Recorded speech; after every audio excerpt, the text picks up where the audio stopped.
Hey, this is the Web Strategy Show. This is Jeremiah, and I have Ray with me. Ray, what's the name of your organization? One Economy Corporation. Okay, and what do you guys do? We look for innovative solutions using technology to really solve social problems. Okay. And now I know you have a website called, well, you created a website called The Beehive, and it's for very specific reasons to fix problems and open up communication in society. What was the problem, and what are you guys trying to fix? What we're trying to fix is isolation. Poor people being isolated from information, isolated from different connections. And so technology, as you know, can connect people, not only to each other, but to resources. And that's what the Beehive is all about. You know, there's a lot of people talking about that. The real segmentation now in the world isn't really between money as much as it is information. That's right. Like this next generation of workers or people, they don't need to be as knowledgeable, but the access to the information and learn new skills makes it very important. But you know what? It's been the same throughout time. You know, access to information means everything. It just used to be maybe the town crier or somebody else giving it to you or your neighbor. It's all about social connections, and now technology makes those connections easier. So spatial limitations, time limitations are less relevant because of technology. But we have to apply it. And so that's what we need to do in society, is figure out how do we apply it? How are we intentional about uses of technology?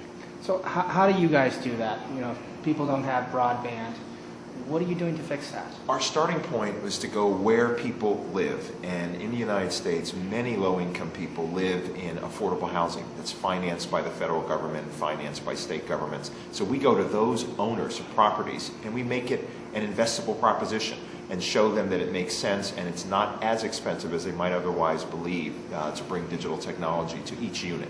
And we have a number of programs in different states. And we've also changed some public policies to incentivize the financing of the infrastructure in the property. So we've helped probably 300,000 to 400,000 households go online who might not have otherwise been online. Well, give me a state that has a huge impact that you've really done a lot. I would say California. There is a financing program in housing, Section 42 of the code, low-income housing tax credits.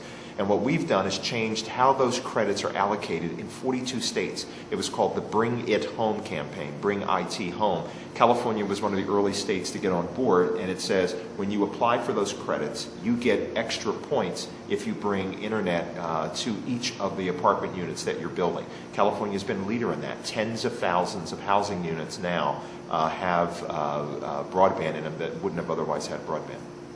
So what is the net effect? What's the ending effect of getting people online that didn't have access to information? You know what we're after? Some stories. You know what we're after? It's like Malcolm Gladwell, the tipping point. We want there to be an individual tipping point where they have that aha moment. I understand that I can take control of my life and information is just a few clicks away.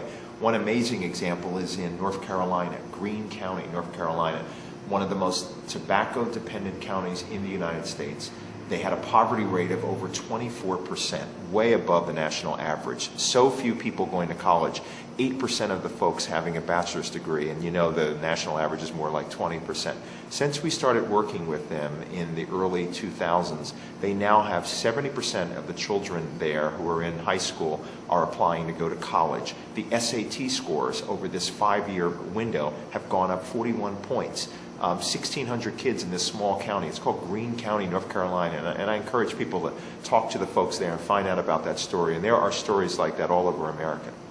That's great. So the internet really empowers people to achieve more. Absolutely. This opens up possibilities. You know, it's like years ago, you know, I'm a little older than you, but when my parents bought me the Encyclopedia Britannica, they were like, here it is. You got to read this. And then it was a kitchen table. You didn't have home offices and libraries at home. And now the modern day version of that is, I need this for my child. Let me get the internet for them. And then it can open up a world of possibilities. That's great. So you mentioned to me another project that you're working on, more in the government space. What's that about?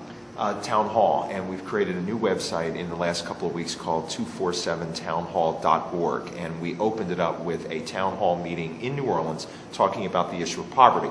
Because when you're looking at low-income people, not only do you want them to have this sort of economic empowerment, you want them to get civically engaged, whatever that is, the local school board, the transportation issues, and so we view this website as a conduit to help people access issues, learn how to vote, where to vote, and engage in a variety of topics.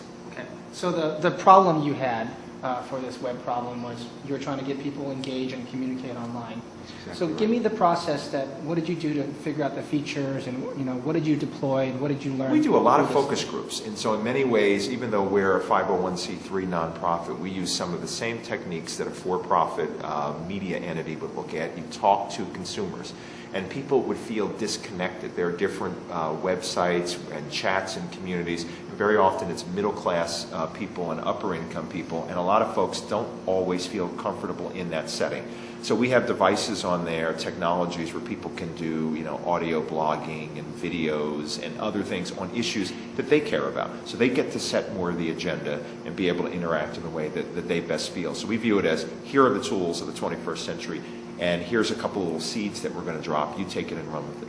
Got it. So aside from these chat rooms and things like that, have you thought about any social media strategies, looking at blogs or RSS and widgets? Oh yeah, all of those things are going to be included in the town hall. We've already got some blogging that's already begun. We think that's a great medium.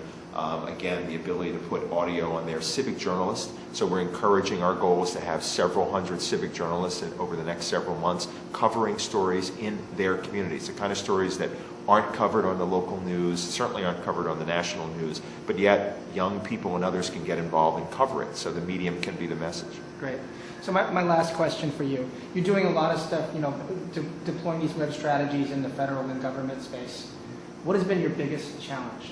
Well, I got to tell you, it's really not the federal government that's driving any of it. What we've tried to do is look at where people live. The biggest challenge is continuing to suspend the disbelief that the poor want the technology and that they will indeed use the technology, despite the fact that the overwhelming statistics are that they will. And so it's overcoming that disbelief and getting people to say, this is something that we should be investing in, both government, philanthropy, and the private sector. Thanks a lot, Ray. So where can we find you online? What's your URL? You can find us on oneeconomy.com. That's ONE-economy.com. And check out the Beehive website, www.beehive.org. And, of course, the latest town hall, 247townhall.org. Thanks for being on the show, Ray. Thank you. Good.